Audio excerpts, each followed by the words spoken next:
Bonjour chers internautes de IGFM et d'ailleurs et bienvenue dans ce journal. Au sommaire, mouvement d'humeur des meuniers, la production nationale de la farine arrêtée pour 3 jours. Et puis accident de la route ce lundi près de Nioro, 3 militants de PASTEF, les Patriotes, ont perdu la vie. Et puis prolongation de la période de dépôt de caution pour les élections locales à venir. Tout de suite, les détails.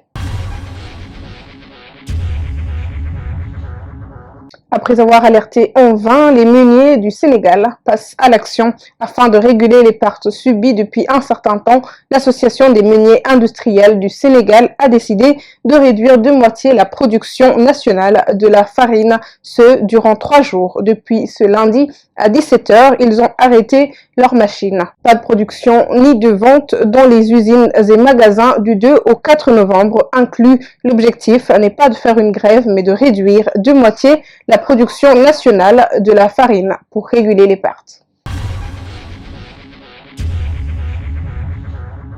De retour d'un meeting politique à Ziguinchor, un véhicule de cortège des militants de PASTEF, les Patriotes, a subi un accident de la route ce lundi, entraînant 3 morts. L'accident a eu lieu près de Nioro, du RIP, dans la région de Kaolack. 3 décès et 7 blessés ont été déplorés dans le parti du député Ousmane Sonko. Réagissant sur son compte Twitter, le président Macky Sall a exprimé sa compassion. Il présente ses condoléances aux familles des 3 personnes décédées au parti PASTEF et souhaite un prompt rétablissement aux blessés. Sur sa page Facebook, Sonko, lui, dit accepter la volonté divine malgré qu'il soit meurtri.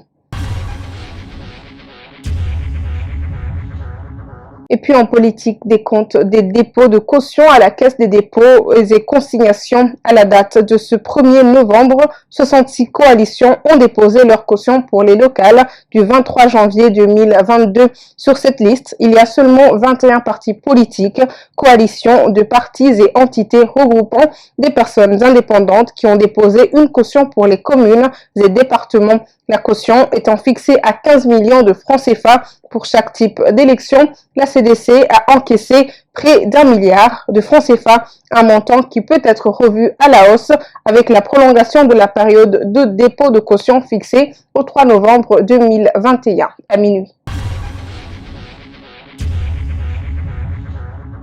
Le point du jour de la pandémie Covid-19 au Sénégal. Sur 784 tests réalisés, 2 sont revenus positifs ce mardi 2 novembre 2021. Il s'agit des cas issus de la transmission communautaire. 3 patients hospitalisés ont été contrôlés négatifs et déclarés guéris. Un cas grave est pris en charge en réanimation. Aucun décès n'a été enregistré ce lundi. À ce jour, 73 922 cas ont été positifs au Sénégal, dont 72 028 guéris et 1878 décès. 15 patients sont encore sous traitement.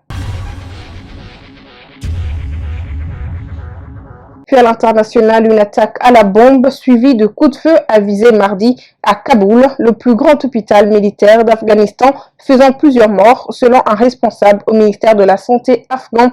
Non revendiqué, ce nouvel attentat survient alors qu'une escalade de violence oppose les talibans aux djihadistes de l'organisation État islamique. Au moins 19 personnes ont été tuées et 50 blessées dans cette attaque. Puis une dizaine de civils tués ce lundi par des djihadistes présumés membres de l'organisation État islamique dans le nord du Burkina Faso, près de la frontière avec le Niger, rapportent ce mardi les autorités locales.